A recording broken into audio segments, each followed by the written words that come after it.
वळूया पुढल्या बातमीकडे। छत्रपती संभाजीनगरमधील आता एका हॉटेलमधील कर्मचाऱ्यांचं वेतन हे थकवण्यात आलेलं आहे। विट्स हॉटेलमधील कर्मचाऱ्यांचा पगार नसल्यानं कर्मचारी आक्रमक झालेले आहेत। छत्रपती संभाजीनगरमध्ये मंत्री संजय शिरसाट यांच्या मुलाच्या नावे हे हॉटेल होतं। हॉटेलमधील कर्मचाऱ्यांचं मागील 4 महिन्यांपासून वेतन हे थकीत असल्याचं म्हटलं जात आहे। मंत्री संजय शिरसाट यांच्या मुलाच्या नावे सुरू असलेल्या हॉटेलवरून राजकारण एकीकडे सुरू असताना दुसरीकडे हॉटेलमधील कर्मचाऱ्यांचा मागील 4 महिन्यांपासून पगार झालेला नाहीये।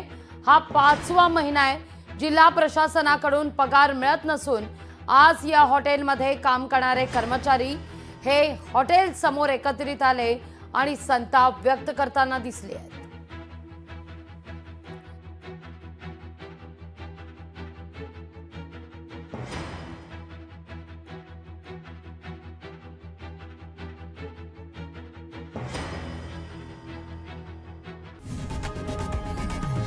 लोकशाही मराठी ऐका, पहा, जागरूक रहा।